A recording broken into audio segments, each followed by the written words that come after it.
Bonjour Monsieur Gravatchik, vous êtes président donc, de France Victime à Vienne.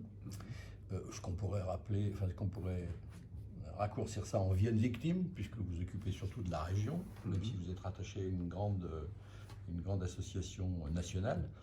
Donc expliquez-nous en quoi consiste le travail de France Victime à Vienne. Merci de me donner la parole. Alors, France Victime 38 après, c'est une association qui existe depuis 1990, qui avait commencé ses activités un petit peu avant, en 1986. Et l'objet de l'association, c'est d'écouter, d'aider, d'orienter, d'accompagner, de soutenir les victimes d'infractions pénales, c'est-à-dire des personnes qui ont subi un délit, un crime, que ce soit des violences physiques, des violences conjugales, des viols, des incestes, des accidents de la circulation, des escroqueries, des vols, donc tout ce qui est l'aspect infraction pénale. Donc nous travaillons principalement et en relation très étroite avec le tribunal judiciaire de Vienne et avec le commissariat, les gendarmeries, étant précisé que notre territoire d'intervention, c'est le ressort du tribunal judiciaire de Vienne, c'est-à-dire un territoire qui part de Vienne, qui va jusqu'à Pont-de-Cherruy, Chasse-sur-Rhône, Villefontaine, l'île d'Abo, Saint-Jean-de-Bornay, la côte Saint-André, Roussillon, donc ce grand Beaurepaire, donc ce grand territoire du tribunal judiciaire de Vienne. Donc voilà, nous sommes habilités par le ministère de la Justice. Donc à ce titre, nous recevons des subventions publiques. Nous travaillons avec les collectivités locales, mairie de Vienne, CCAS, Villefontaine, Roussillon, les comités d'agglomération. Donc une activité reconnue d'utilité publique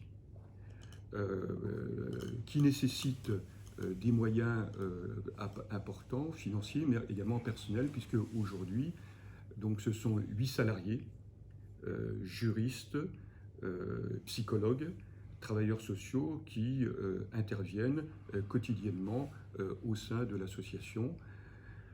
L'association, nous sommes présents 7 jours sur 7, avec une permanence le week-end et jusqu'à 22 heures.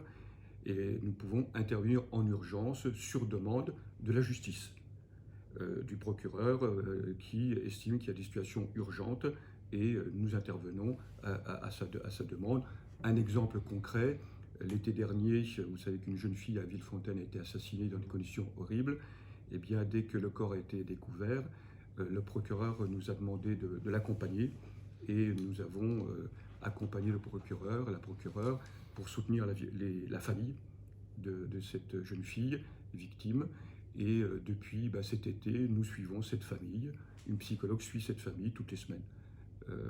Voilà. C'est ça le travail de soutien. Alors, dans les activités, donc c'est la présentation, j'ai 2 activités principales, l'aide aux victimes.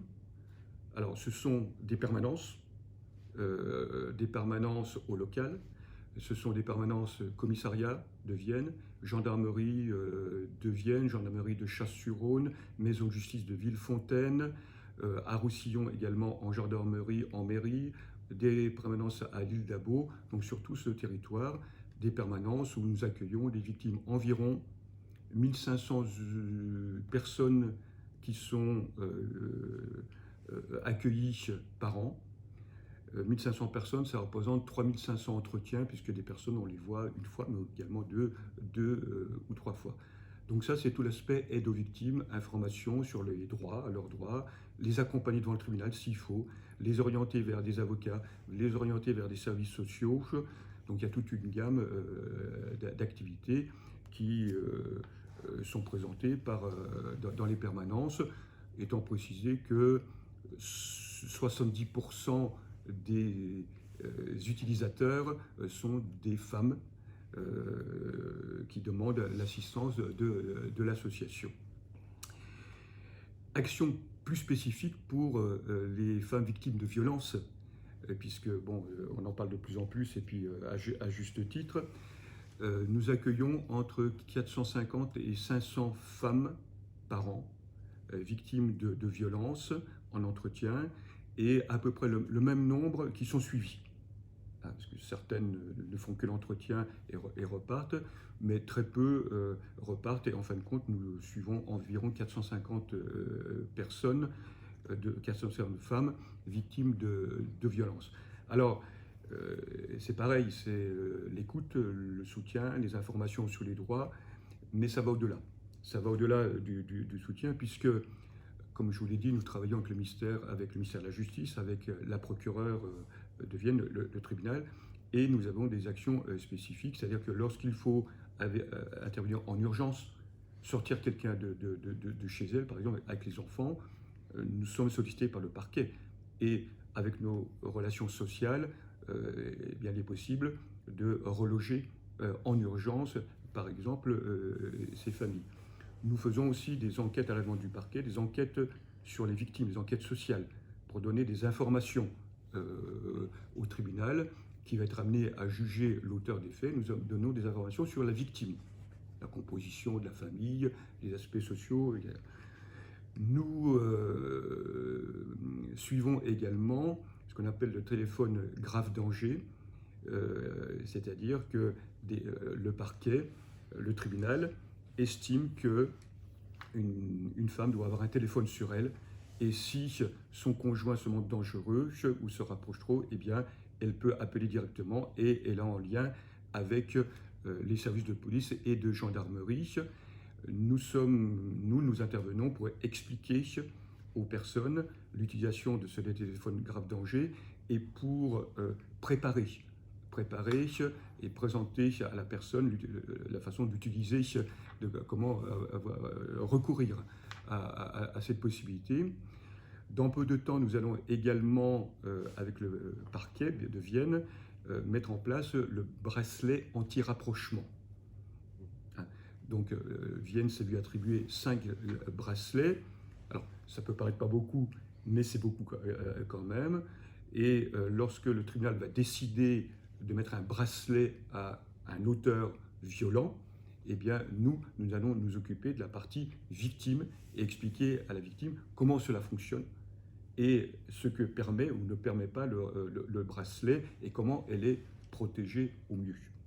Donc voilà, ça c'est des actions très spécifiques pour aider donc les femmes victimes de violences spécifiquement.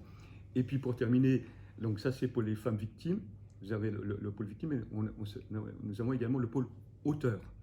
Le pôle auteur, puisque sur demande du parquet, du tribunal, donc nous avons plusieurs actions spécifiques.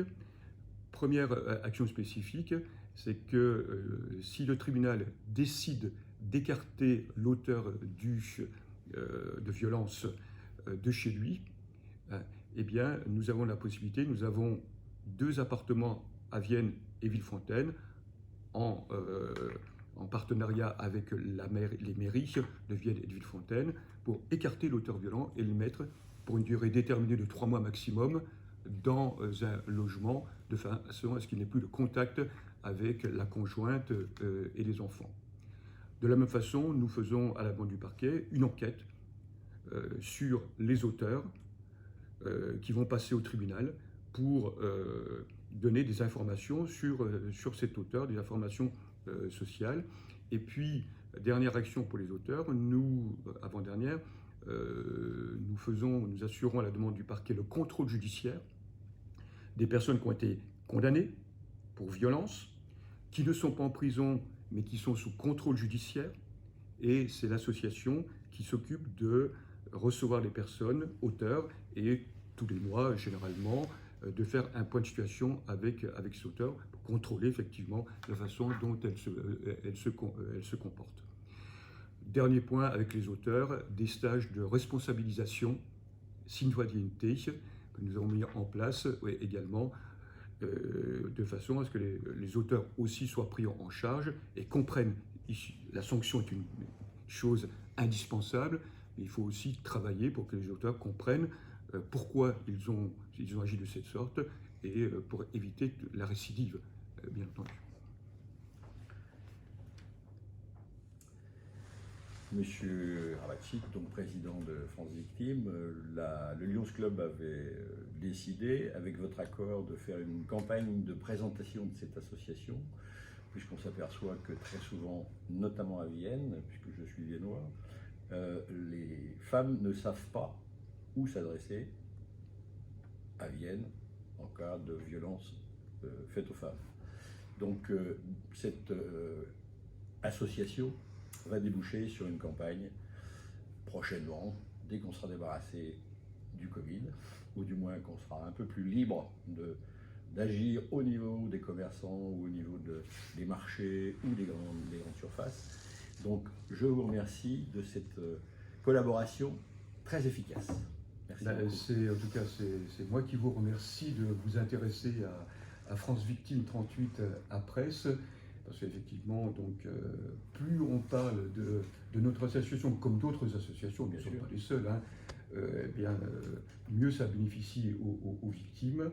Alors, il y a toute une série d'entrées pour les personnes victimes. Hein. Il y a notre association qui est connue, il y a d'autres associations. Il y a le 3919 également, qui est le numéro national qui permet aux victimes d'être orientées.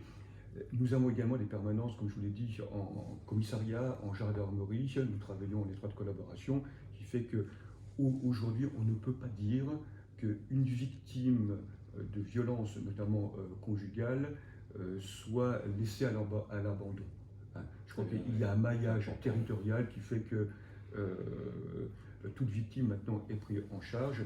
Si en plus des associations comme la vôtre s'en occupent, c'est tant mieux et merci beaucoup en tout cas de vous y intéresser. Est-ce que vous pouvez nous rappeler le numéro de l'agence à Vienne? Je ne savais pas par qui. C'est une colle. Alors, le numéro, donc, c'est le 04 74 53 58 13. 04 74 53 58 13. Il y a également donc par internet francevictime38 à presse.fr. Donc là, vous avez toutes les coordonnées. Ça fait partie des flyers que nous distribuerons avec le numéro. Merci beaucoup.